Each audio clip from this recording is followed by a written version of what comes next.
Salam saudara yang dikasihi oleh Tuhan. Hari ini saya ingin berbagi kebenaran firman Tuhan bagi kita semua.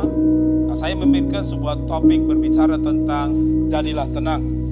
Ketenangan dibutuhkan dalam kehidupan ini tatkala kita menghadapi masalah, persoalan. Ambil sebuah contoh saudara, anak-anak sekolah, para murid itu pada waktu mereka menghadapi ujian, maka mereka harus tenang. Sebab dengan ketenangan mereka bisa fokus dan konsentrasi, dan mereka mampu mengisi jawaban-jawaban atas setiap soal-soal yang ada. Sama halnya dengan kehidupan kita. Kita perlu dan kita butuh ketenangan dalam kehidupan kita tatkala kita menghadapi persoalan-persoalan dalam hidup ini. Saudara, ada sebuah kisah dalam Markus pasal yang keempat, di ayat yang ke-35 sampai 41. Para murid di atas perahu, dan pada malam itu ombak besar datang. Topan yang begitu dahsyat datang, menghantam perahu mereka, dan air itu mulai masuk, saudara. Dan itu memicu mereka menjadi takut dan khawatir. Mereka mulai gelisah, dan sampai mereka menjumpai Yesus. Mereka berkata kepada Yesus, "Guru, tidakkah kau peduli bahwa kita binasa?" Nah, ketakutan mereka begitu besar.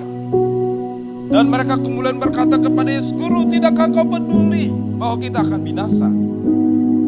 Nah, Yesus bangun lalu menghardik badai itu. Dia berkata, "Diam, jadilah tenang."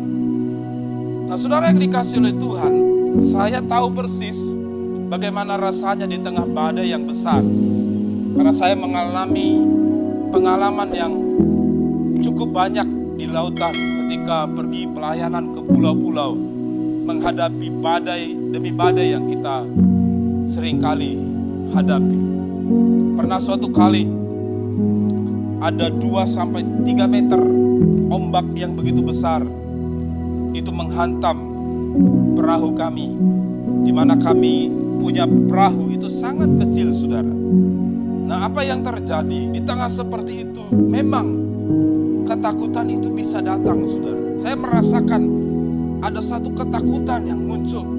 Tapi saya mencoba untuk melawan ketakutan itu.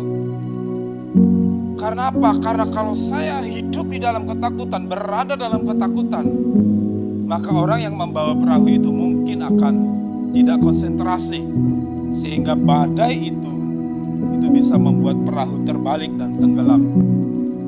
Nah, saudara yang dikasihi oleh Tuhan, situasi seperti itu memang berat, tapi kita harus lawan ketakutan itu dengan ketenangan.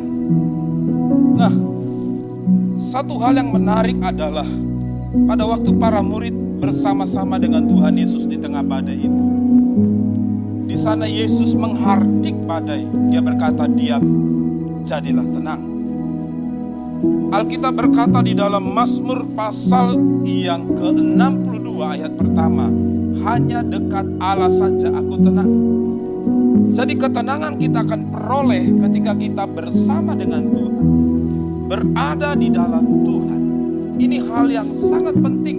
Jadi hari-hari ini pada waktu kita mulai mengalami masalah yang besar seperti topan, seperti badai yang dialami para murid, maka dekatlah Tuhan, carilah Tuhan, maka Dia akan menenangkan setiap badai dalam kehidupan saudara. Tapi yang pasti, yang terutama adalah Dia akan memberikan kita ketenangan, sebab Tuhanlah sumber ketenangan itu sendiri. Matius 11 ayat 28 berkata, "Marilah kepadaku hai kamu yang berbeban berat dan letih lesu." Nah, Tuhan mengundang siapa saja yang dalam keadaan berat, dalam keadaan tekanan, dalam keadaan yang sulit. Dia berkata, "Marilah kepadaku." Jadi kalau saudara membutuhkan ketenangan, datanglah kepada Tuhan. Sebab di sana dikatakan, "Aku akan memberi kelegaan dan aku akan memberikan ketenangan," dikatakan, "kepada jiwamu." Inilah yang kita dapatkan pada waktu kita dekat dengan Tuhan. Jika saudara memiliki masalah dalam hidup ini, jangan lari dari Tuhan. Jangan menjauh. Mungkin ada banyak orang yang mencoba menenangkan diri pada waktu dia punya masalah. Mereka pergi rekreasi, mereka pergi ke pantai, mereka mungkin ada yang minum minuman keras mencoba menghilangkan masalah demi masalah itu. Ada yang mencoba untuk pergi ke night club. Bapak Ibu yang dikasihi oleh Tuhan, cara-cara seperti itu hanya sementara mereka bisa dapatkan ketenangan.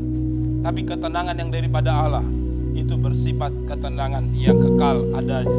Karena sesungguhnya ketenangan itu merupakan garansi, jaminan yang Tuhan taruh di hati kita. Ada keyakinan yang kuat, ada kepastian yang kuat di dalam hati kita. Sehingga masalah mungkin masih ada, tapi kita percaya Tuhan beri jalan keluar, Tuhan beri kemenangan. Seringkali pada waktu kita menghadapi masalah, sesungguhnya kita berusaha untuk mencari jalan keluar. Usaha untuk menyelesaikan masalah jika tidak disertai dengan ketenangan, itu tidak akan menghasilkan sesuatu yang lebih baik. Pengkhotbah 4 ayat 6 berkata, segenggam ketenangan lebih baik daripada 2 genggam jeripayah. Jadi saudara bandingkan ini.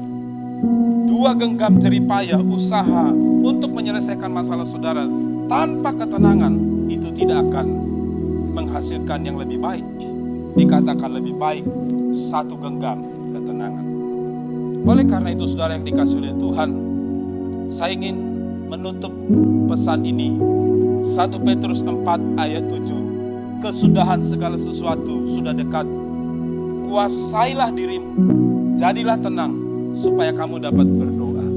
Jadi hari-hari ini kalau saudara memiliki persoalan yang berat seperti para murid menghadapi badai topan yang besar dan air mulai masuk ke perahu mereka, dan itu seperti sedang menyerang saudara, masalah itu menyerang saudara, meruntuhkan kekuatan saudara. Satu hal yang saudara harus miliki adalah kuasai diri, jangan panik, jadilah tenang. Dan dikatakan waktu kita bisa tenang, maka kita dapat berdoa. Saudara, dengan kita percaya dengan berdoa, maka ada jalan keluar. Allah sumber pertolongan kita. Dia berkuasa atas setiap masalah. Sebabnya saya ingin menekankan kepada kita pada saat ini, supaya mari kita mulai tenang, kuasai diri kita, dan mari berdoa kepada Tuhan. Andalkan Tuhan setiap perkara dalam kehidupan kita. Dia sanggup memberi kemenangan, Dia sanggup memberi jalan keluar. Tuhan Yesus memberkati.